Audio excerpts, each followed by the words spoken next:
Mr. Lambert, and also this is attorney Cannon Lambert, and also Mr. and Mrs. Wells. Mercedes Wells is the mother that I was telling you about moments ago, who had a very unfortunate situation. But it's so good to see you looking well, and you know, for what it's worth, congratulations on the new baby to both of you.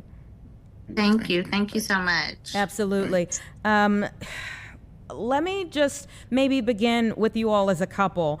Tell me a little bit about, you know, the process of your pregnancy, getting to the hospital. Like, how were your 9 months, and getting to the hospital? What was that like?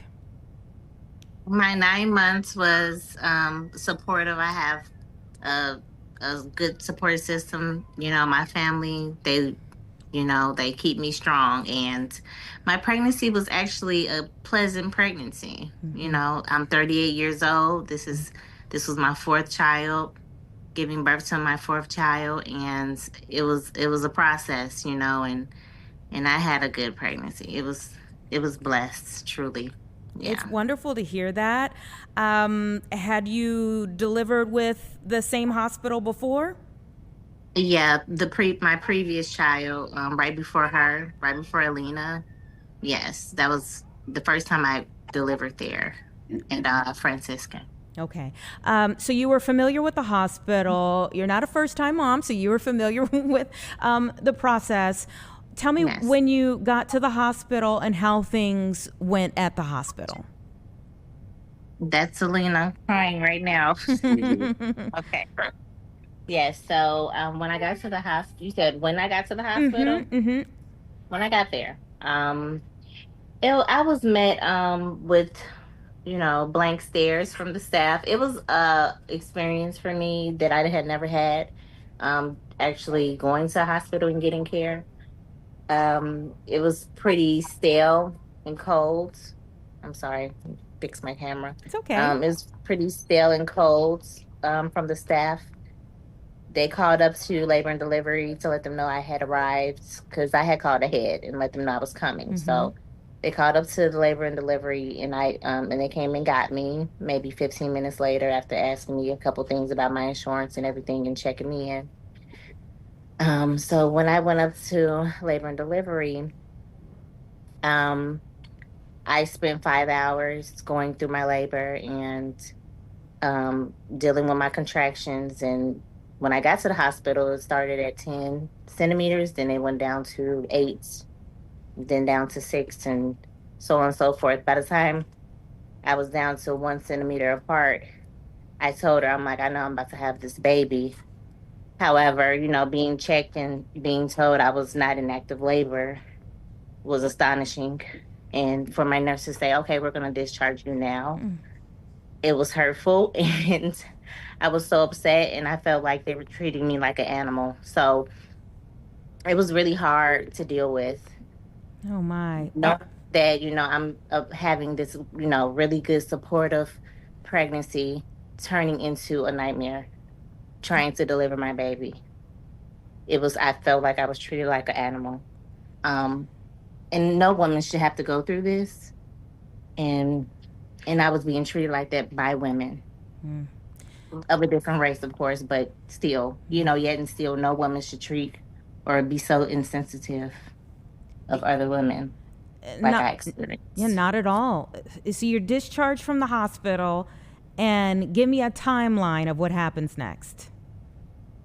So I'm discharged from the hospital. We pull out of the parking lot.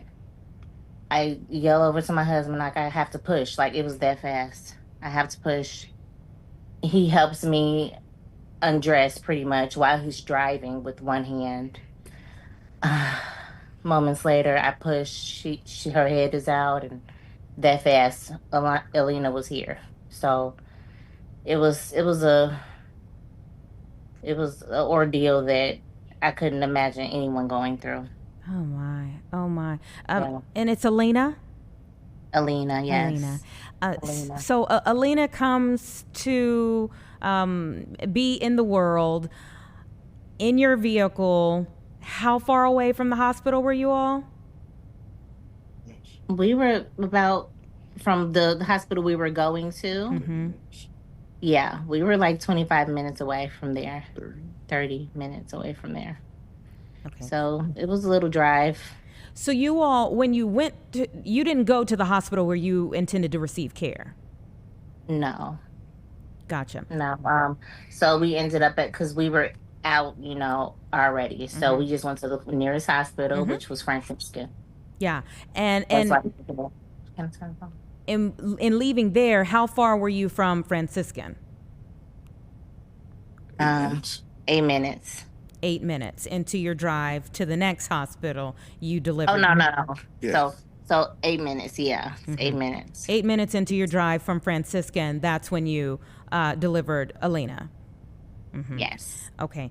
Attorney Lambert, let me go ahead and bring you in here. When you hear about this, when they bring this story to you, what were your thoughts? I'm in disbelief, I think, like everyone. I think that pregnant women should be cared for. I think that women that are in active labor should be seen by doctors and attended to. I think that active pregnancy requires attendance from hospitals, and you shouldn't be kicked out. I am stunned at the fact that this happened. I'm dismayed at the fact that it happens continuously, like we know it happens, because it happened in Dallas shortly before this.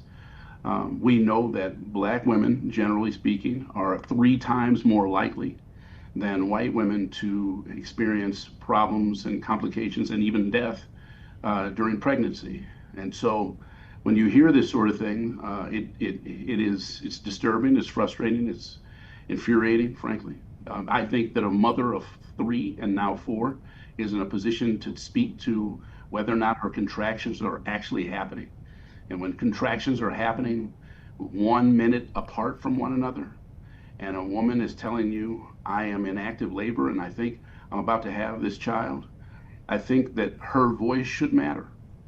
I don't think that it did here, and that's troubling.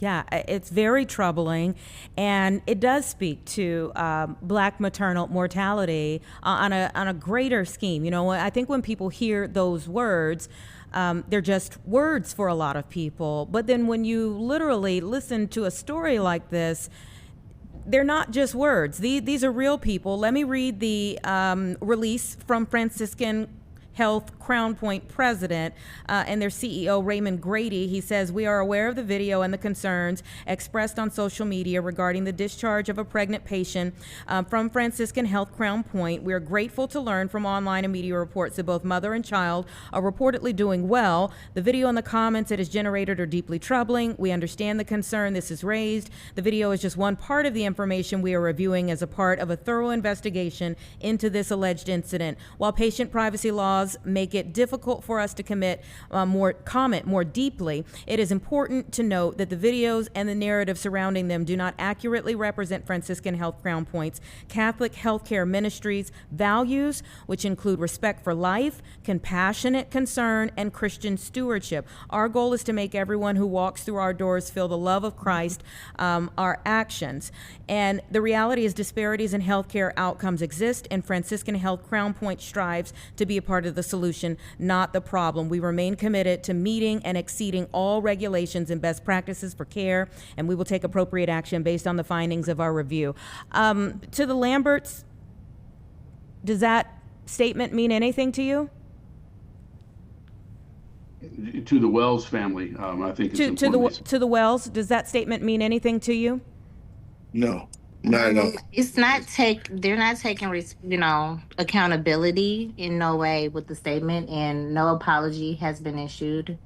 So it's frustrating actually, because they're moving around the point of accountability.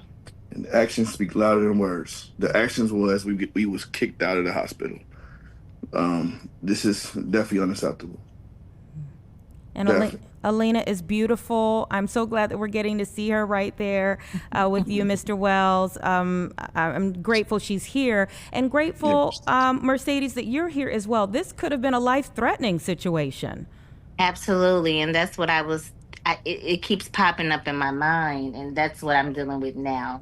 The trauma of what transpired and the after effect of thinking, oh my goodness, what if it didn't go well? What if something happened to me? What if I didn't make it? What if she didn't make it?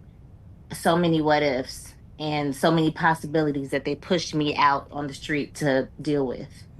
It's very hurtful and confusing, and I know that it's happened other times of people, with people like me, and it has to stop. It just this can't continue Yeah. to happen to us. Yeah. Attorney Lambert, what's your response to that statement? So I think platitudes create problems, and I think that they just issued a statement full of platitudes. They point to the notion that their internal processes prevent them from commenting more about this situation. And they also intimate that somehow this family wanting answers as to why this happened and whether or not this is acceptable to them is somehow going to invade their ability to investigate this situation. It doesn't. The reality of it is that we should be able to come to agreement on certain things. We should easily be able to agree that pregnant women who are in a position where they need care should get it. We should be in an agreement that if you are in active labor, you shouldn't be kicked out of a hospital. We should be in agreement that if someone does something like that, they should be terminated. We should be in agreement that with respect to whether or not people are healthcare is withheld from someone based on their race, color, creed, national origin, sex, those things are unacceptable.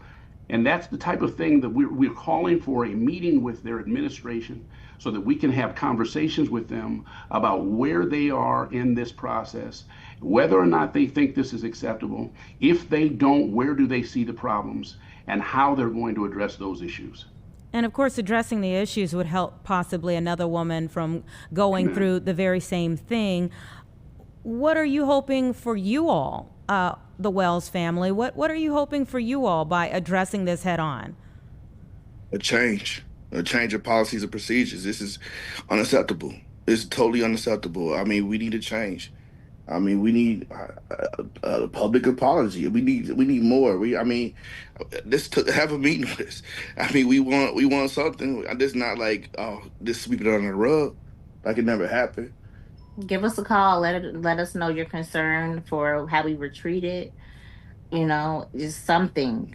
That's what we expect. We expect policy changes. We expect everyone that was involved to be held accountable. We expect that all the things that hospitals say that they stand for to be addressed and to truly be given to every patient that comes through that door. Yeah, you all have not been contacted in any way from Franciscan thus far? No way. None. No way. Absolutely not. We are Go ahead. We are children of God. We are children of God. Those actions that they showed were not children of God, not Christ-like type of company.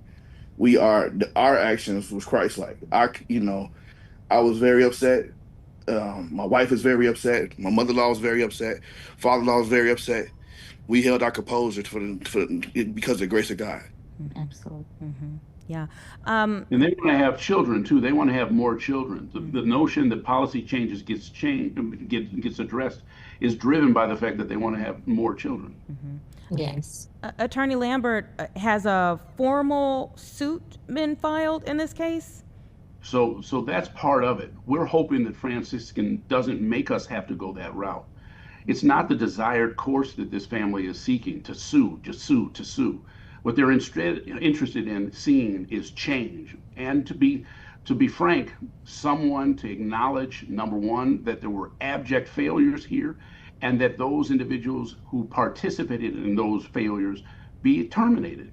And I don't think those are unreasonable requests. Now, if things move towards us having no alternative, but to file suit in order to get their ear, then so be it. That would mean that they forced us into that. But to the degree that it is important that they address their own failures, and that we want to be a party to that, and we want to be a partner to that, we're hopeful. Wells family, how are you handling the attention that this has received? We understand that it comes with it. It can be overwhelming. However, this is just a part of, the situation, and we're handling it. We're dealing with it. It's a part of it. Yeah, it is hard. It's definitely hard. I mean, we love all the support. We love all the ones that love us and what we're going through. We appreciate all the support. But we really wish this never happened. This is Truly, truly not a dream. This is definitely a nightmare. Yeah. truly. So did you all, once Elena came into the world, what happened then? Did you have to drive that other 25 minutes to the hospital? Yeah. Wow. Yeah, it was a very stressful drive. I mean, I called 911, told them I'm coming, and it was a blessing that a community hospital was able to help us. And I mean, all the love and support for community. I mean, I just can't thank them enough. It was like 20 people waiting on us when we pulled up. And it was very beautiful at the time, for them to see all the love and support that we had from community hospital. Yes. Yeah. Well, again, I'm so sorry. We are speaking under these conditions. I'm eternally grateful that I'm able to speak to you and to see Elena there with you as well. You all are a beautiful family, and I hope that you all will keep us updated on where things go from here. Attorney Lambert, thank you for joining us as well. And yes, all of you all, please keep us updated on what happens next, whether you get a phone call finally from them and let us know what was said, or if you do have to resort to a lawsuit, please keep us updated. Thank you. Thank you. Thank you. You all take care. You too.